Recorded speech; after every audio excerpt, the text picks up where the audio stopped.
Shoutout po sa pasahero ni Joyride ha. Sana naman po bago kayo mag-cancel isipin nyo muna. Kasi po kawawa naman po kaming mga driver. Nagagastos po kami ng gas. Sana naman po mapansin po ito ni Joyride yung video na to na maaksyonan po niya yung mga customer niyang magka-cancel.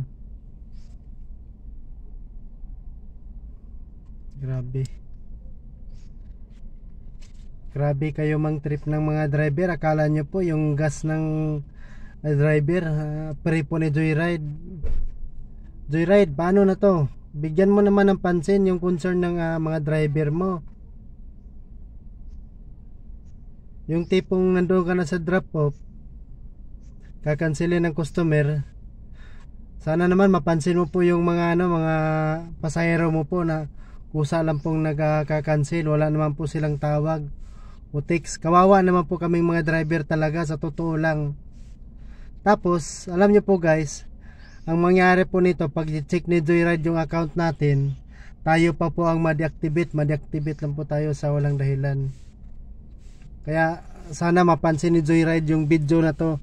Lahat po ng customer niya na nagka-cancel na walang reason, tapos ang masakla pa guys, babalik ta rin pa po yung driver. Yan. Sana naman meron kang kunting consideration sa mga driver mo po. Lalo na po ngayon, napakainit po talaga. Bumabiyahe po kami para sa pamilya namin. Yan. Hindi ko po sinisiraan nito si Joyride. Ang purpose lang po sa video na to, sana po mapansin ni Joyride yung mga customer niyang kusang nagka-cancel. Kasi po hindi po basta-basta ang biyahe namin. Lumalaban po kami patas. Hanggang dito lang po ang video natin. Sana maban mo na po yung mga ganyang customer, kasi po bago sana sila mag-cancel dapat tumawag sila ng rider. Kasi bago naman po umalis yung driver, tumatawag naman po kami sa customer. Nag-okay naman po sila. Pero bakit po ganon?